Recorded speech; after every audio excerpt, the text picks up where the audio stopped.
Hi, my name is Lyle Murphy, and today we're going to be discussing the long-term effects of Seroquel. Not one of my favorite drugs. Unfortunately, I know all way too much about this drug, treating a residential population here at the Alternative to Med Center for the last 17 years. The first question, can long-term use of Seroquel cause permanent brain damage? I wanted to pull a quote from a London NHS psychiatrist, Joanna Moncrief. Her quote is, "The evidence shows," she says, "that antipsychotics not only do not work long-term, they also cause brain damage, a fact which is being, quote, fatally overlooked."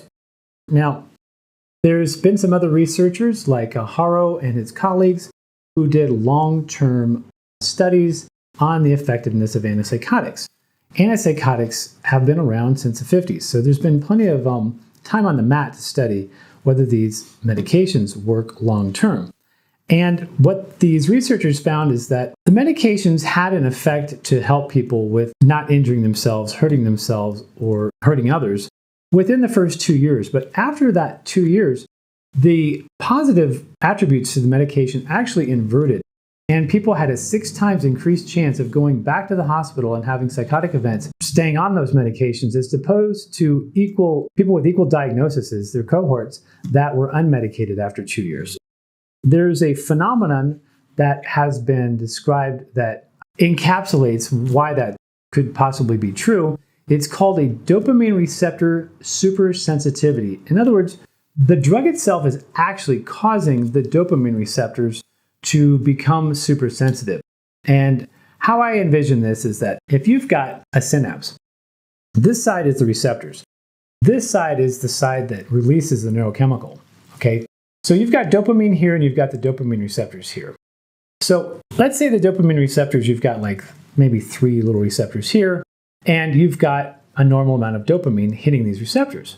Well, when you hold back the dopamine, your body's going to want to try to survive and be attentive. Now, dopamine is an attention neurochemical. It keeps your spine erect. It keeps your head level to the horizon. It's literally wired in your survival.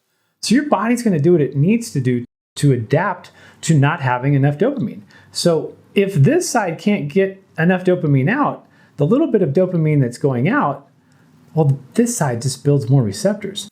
So you get more and more receptors to that dopamine. So then you adapt to the medication. You need more and more of the medication.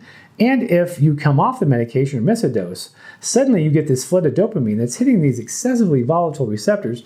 And then you get diagnosed again as being like, oh, well, you're still schizophrenic. Well, this is probably much more associated with just a natural and normal response to the nervous system that's dealing with this chemical insult of having a dopamine antagonist.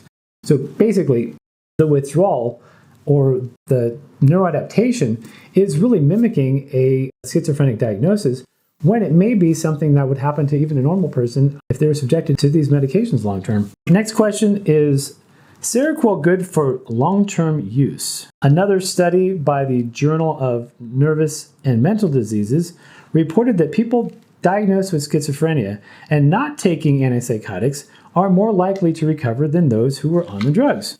Their study was of 145 patients, and researchers reported that after 15 years, 65% of the patients on antipsychotics were still psychotic, whereas the unmedicated group, 28% of those people were considered psychotic, not taking medication. There is no evidence to support that Seroquel or any of the other antipsychotics are effective long-term. It's just not there.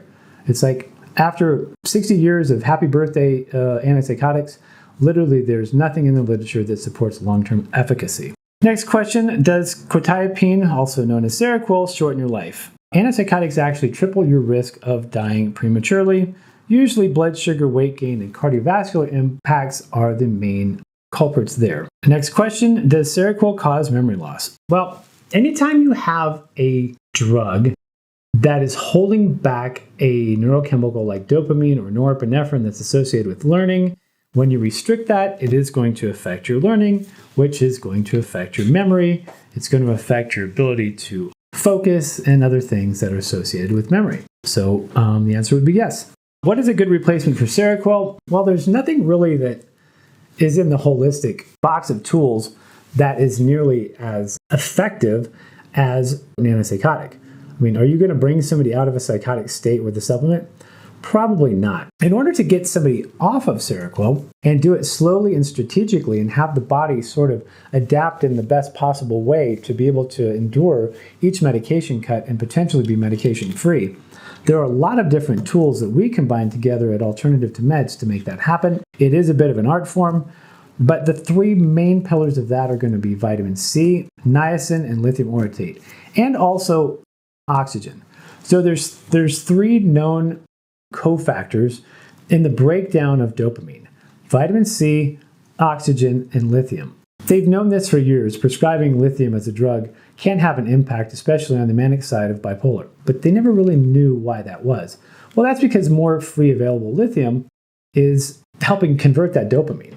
Even in places where like lithium and other metals are not really evenly distributed in the Earth's crust. So in certain regions, they have more available lithium in the water. And we're talking parts per million. We're not talking a lot. In those areas, they found a lower incidence of schizophrenia, homicide, and suicidality, just from parts per million. So does it really take a drug-level lithium that has potentially neurotoxic effects to produce this phenomenon?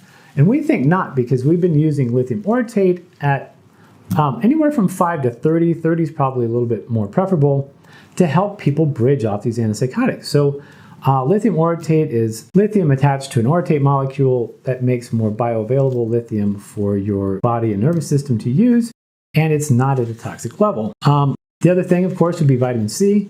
High dose of vitamin C was identified by Hoffer and Humphrey Osmond, and also by the two-time Nobel Prize winning Linus Pauling as being effective in double-blind studies that lasted 9 years working with a schizophrenic population. And also they combined niacin, which we do here as well. Niacin helps basically exhaust histamine and other things that could be building up in the system and help process androgens and other things maybe that are not exactly known. The unity of the vitamin C, the niacin, and the lithium orotate we have used successfully thousands of times to help people get off of antipsychotics. Next question, can you build up a tolerance to Seroquel? I would say certainly yes. I mean, we talked about how the adaptation works, and then you end up needing more and more of the medication to kind of offset the supersensitivity that's happening with receptors. Another study I picked up quoted that therapeutic tolerance and rebound psychosis were often found to develop with Seroquel in male patients with a history of chronic treatment with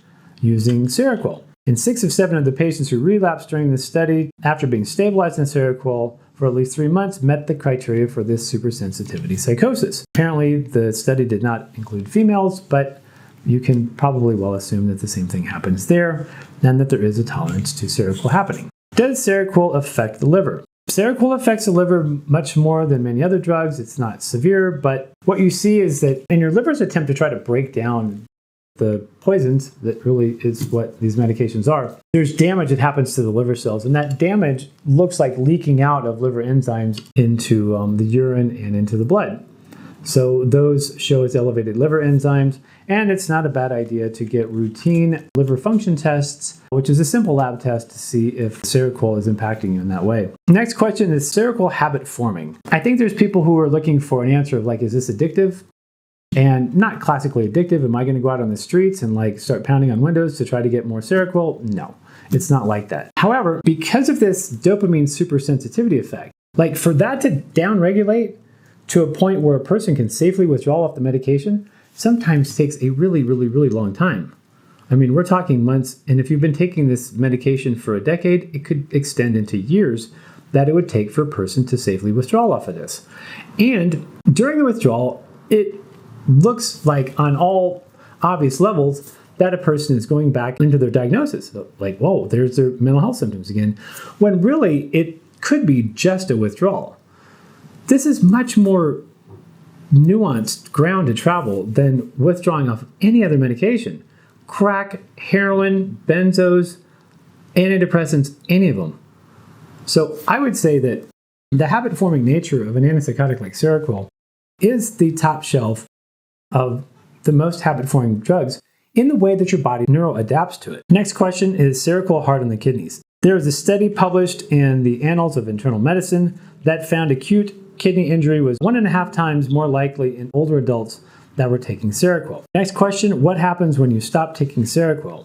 The primary symptom to look out for is a rebound psychosis because of what we talked about before. You're getting that sudden flood of dopamine hitting these excessive volatile receptors, and that can tip somebody over the edge. Definitely, if you're undergoing a Seroquel withdrawal, you want to eliminate any forms of stimulants. That can include things as innocuous as you would think as coffee. I mean, coffee, even though well tolerated on Seroquel, when you're trying to get off of Seroquel, just 1 cup of coffee alone could throw that situation into another hospital visit. Smoking marijuana is not a good idea. There's a lot of people that come to the center that they weren't psychotic in the first place. They just did not metabolize cannabinoids that well. They built up in their system to psychogenic levels, and that's all that was wrong. And they got dumped antipsychotics on them. So avoiding marijuana when you're stopping Seroquel is definitely important. Other things that tend to happen is, and these are red flags, a person stops sleeping, they stop eating as much, they start perseverating over a certain passion. These are sort of warning signs that maybe the withdrawal itself is going too fast. Next question, what does Seroquel do to the brain? It blocks the amount of dopamine that you're getting. Dopamine is a reward neurochemical. It's what gives you the inspiration to do a job well done, inspiration to be drawn to someone you're attracted to go shopping, to do something out there in the world, because the reward that it's associated with is outside of you and it's something that you have to go to. It's part of our hardwiring of our own genetic blueprint. So it's blocking that dopamine. What's happening is, your posture may slump, your ability to stay focused even on the horizon may be altered, and your desire to actually do anything in the world might be tainted. Okay, well, that is the last of our questions on Seroquel. I really appreciate you joining us today. And if you need some support around your Seroquel withdrawal, be sure to call the center, ask what we can do for you. And if that's not available to you, please don't change your medications based upon what you've seen on this video. Try to find somebody, preferably your prescriber or a new prescriber if the one you have is not sympathetic to your situation, that can help you carefully and strategically withdraw if that's what you choose to do. Thank you very much and have a good day or night.